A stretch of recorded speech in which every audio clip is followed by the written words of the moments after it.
Good morning, good afternoon, good day, good evening, good night, good moment. Thank you so much for joining me. This is Julie Ling on The Voice of Wonder. And yesterday, I talked and we explored about seeing with a kind eye. And after doing that, I had the most amazingly disharmonious day where thing after thing went sideways. And all day long, part of me, this impulse inside of me wanted to drop in to self-blame, self-criticism. How could you be so stupid? How could you do this? And on and on and on. And the funny thing is, I realized later when I was talking with a friend who said, well, I hope you're being kind to yourself. In just as kind a voice as that. I said, I've been able to not go there. I've been able to not beat myself up. Don't need my glasses on to see the camera. I've been able to not beat myself up, to not drop into the, how could you be so stupid? I can't believe you did this. You didn't do what you said you would. All of my usual routine and scripts.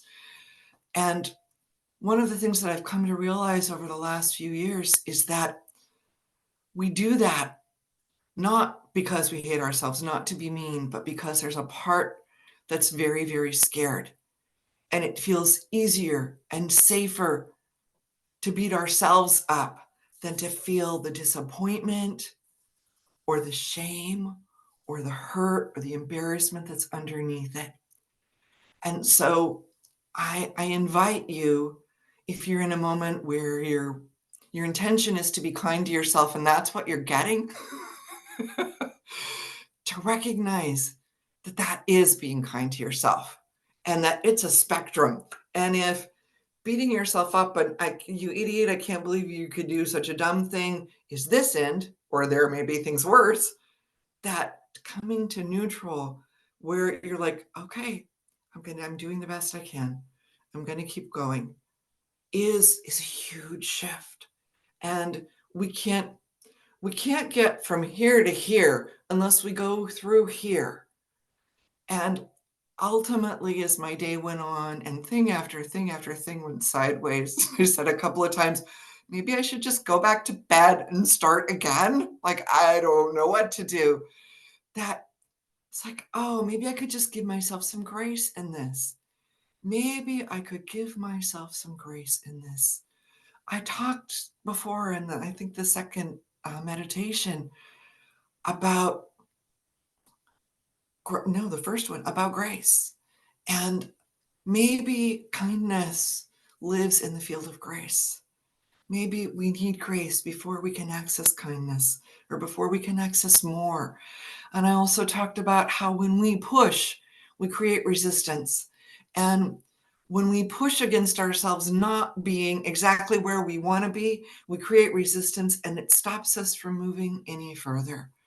So I invite you today to whatever is going on, whatever your intention is, and however you are on the spectrum towards meeting it, that in that moment you recognize that you are pushing, and instead of holding up your hand like this against whatever it is going on that you're not loving, that you drop your hand, even if it's just a little bit, and just say the magic words, I'm going to give myself a little grace with this. What if I'm doing the best I can?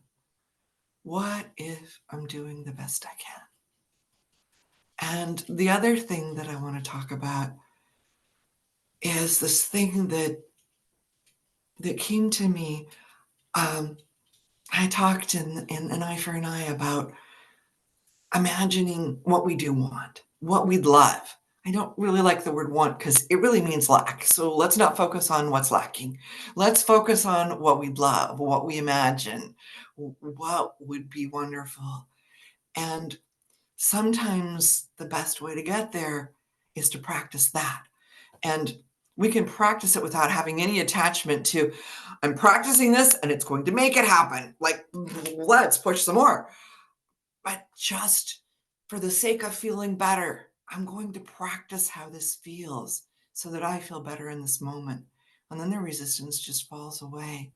So in a moment where you weren't accessing the thing that you want to, you weren't feeling the kindness you'd love or the grace you'd love, let go of being it in this moment and imagine that you've already done it, and think and feel how wonderful that feels.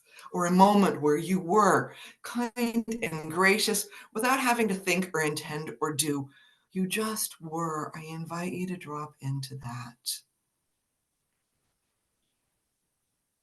So, taking a deep breath in and letting it out, and another one in and letting it out, and noticing as you do how you drop in to the singing bowl in your hips. Oh, that's a little strident with a cup vibrating against it. And sometimes it is strident. And can we meet that with kindness and grace? Just letting the breath drop you in. Nothing to do, nothing to intend, nothing to push. Just feeling the breath drop you in. You settling like fruit tree blossoms falling to the ground, into your own body, your own being, that sacred space in the singing bowl of your hips, and feeling some of those petals settling down through your thighs and your knees and your calves and your feet, and down into the sweet, wild, sacred earth. Feeling, not creating, not sending energy down through roots that you send into the earth, but noticing you already have roots. And your energy is flowing like molasses, slow and steady and sweet and thick, down into the earth, just seeping down. Nothing for you to do but enjoy it. And if you can't feel that, imagine you do. The imagination is a fabulous thing. I have a mentor who says imagination is the divine's desires for us. And when we use our imagination, we're tapping into that. So just imagining that energy seeping down. And then, like a slow, languorous child on a summer's day, touching the mother's heart through the magma into her crystalline heart, like a child touches the bottom of the swimming pool before they zoom back up to the surface.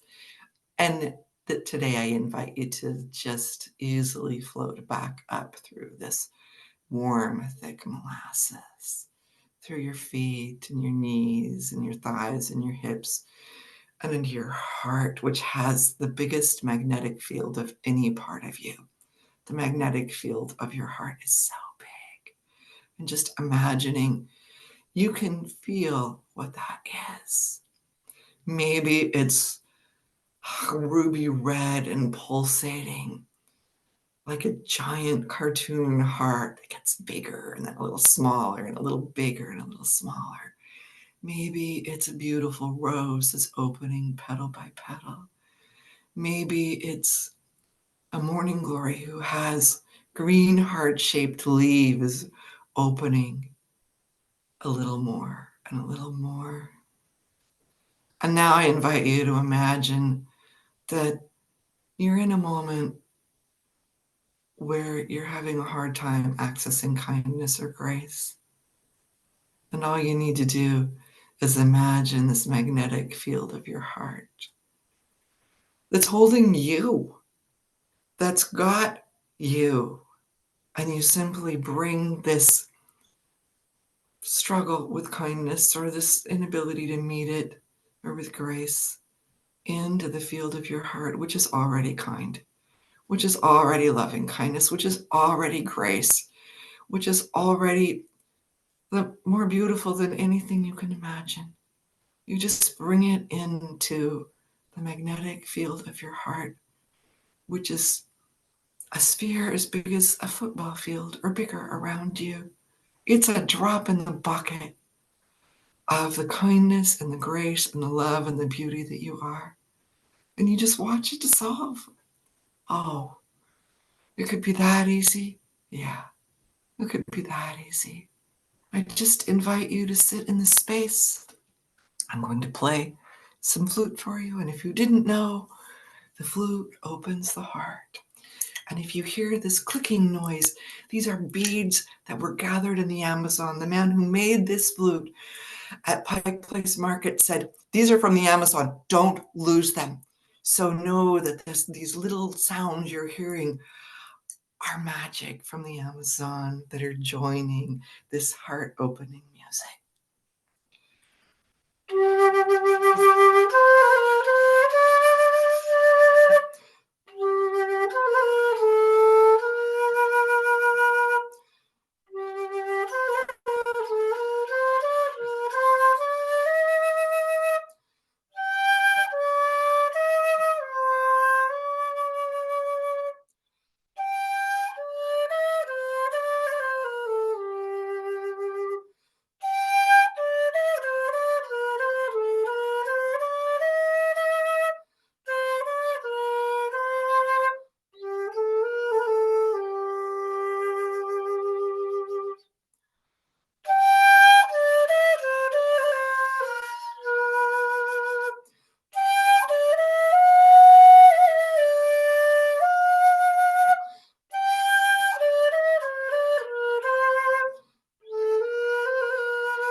Feeling your heart spacious around you.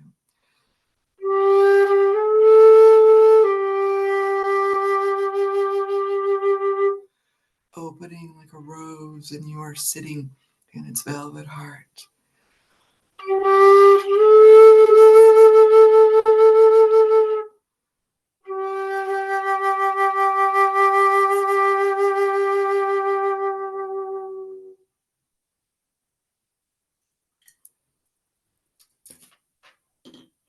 And slowly and easily, feeling your feet on the earth, supporting them.